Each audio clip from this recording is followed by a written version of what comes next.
Let me tell you a story. The price of freedom and the stories we refuse to let die. Freedom always demands a toll. It is never granted freely. It is wrestled from the hands of those who profit from your silence. It exacts from your soul a heavy price, pain, sacrifice, and the risk of standing when the world wants you kneeling.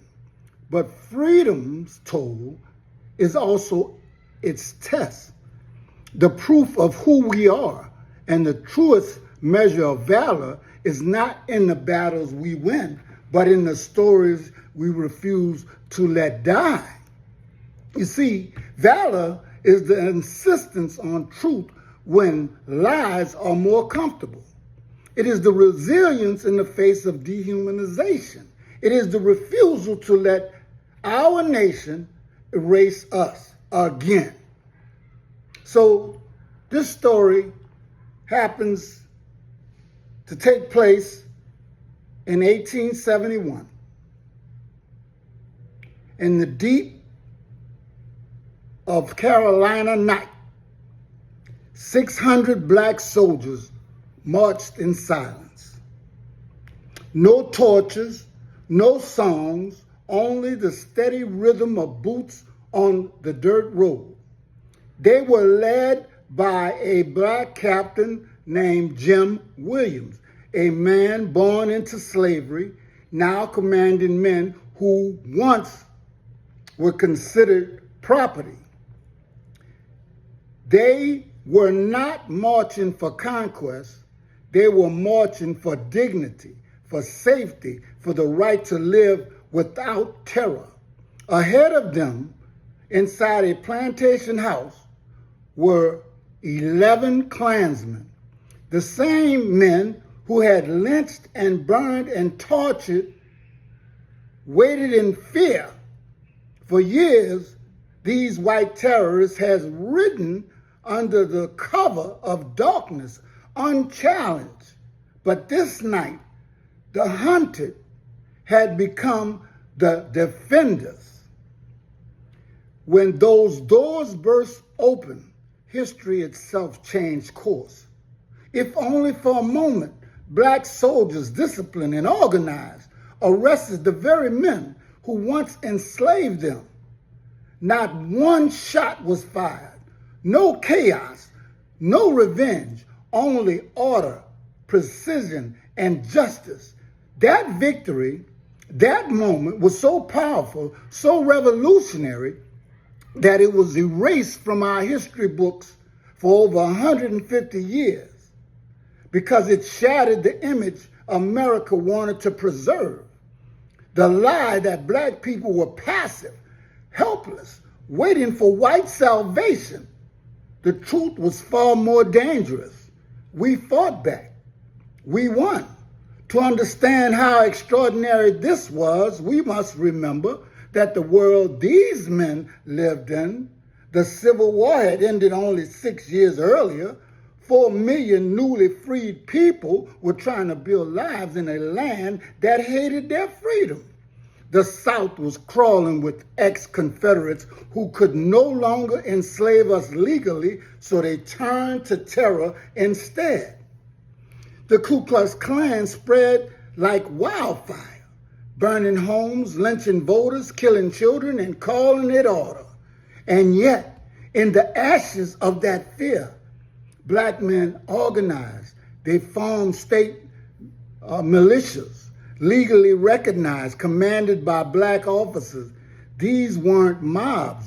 They were soldiers. They drilled in formation. They wore uniforms and operated under military law.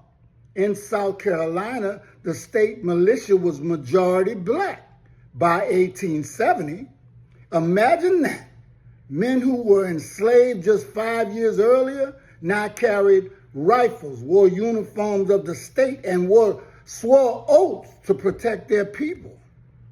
They understood the risk that every weapon they carried, every command they gave, made them targets. But they did it anyway because freedom without defense is a freedom that will not last. When the Klan rode through towns guarded by black militias, they found something they never expected: resistance. They found that their night raids met watchful eyes and loaded rifles. They found that their terror was no longer one-sided, and for the first time, they began to run. President Ulysses S. Grant saw what was happening. He knew this wasn't chaos, it was order, because restored by those who had been denied it for centuries. He pushed Congress to pass the Ku Klux Klan Act of 1871, giving him power to send federal troops and arrest domestic terrorists. And those federal troops didn't act alone. They worked with the black militias. For a brief and shining moment, the United States government stood shoulder to shoulder with black resistance. For a moment, justice and freedom spoke the same language. Then came the night that made history. York County, South Carolina, the Klan had just lynched one of Williams' men as a warning, but Jim Williams refused to bow. He gathered 600 soldiers, farmers, fathers, teachers, and led them into the night. They surrounded a plantation house where Klansmen hid, trembling in their beds. No tortures, no mercy for terror. Williams' men broke through the doors and arrested 11 Klansmen without firing a shot. That raid spread through black communities like wildfire, and a whisper that grew into a roar: we can defend ourselves, we can fight back, and fight back they did.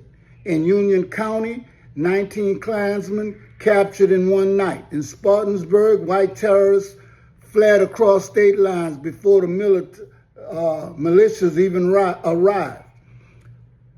Wherever black soldiers stood guard, Klan violence dropped by 90%.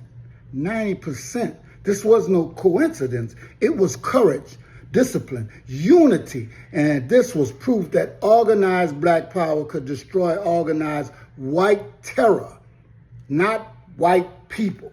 Federal prosecutors took advantage of the momentum. Hundreds of Klansmen were arrested, trials began, and for the first time in American history, white terrorists faced real justice.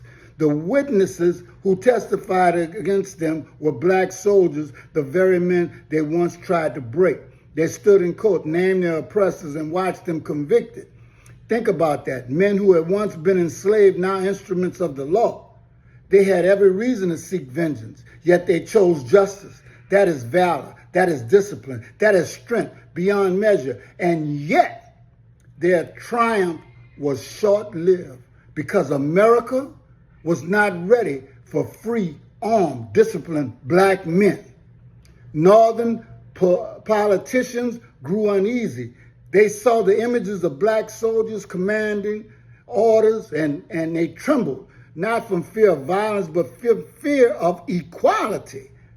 Support was withdrawn. Federal troops were pulled back. White supremacist governments calling themselves redeemers took over the South once again. They dismantled the militias, confiscated weapons, arrested the officers who defended their people. And in 1872, Captain Jim Williams, the man who crushed the Klan, was lynched by the white mobs.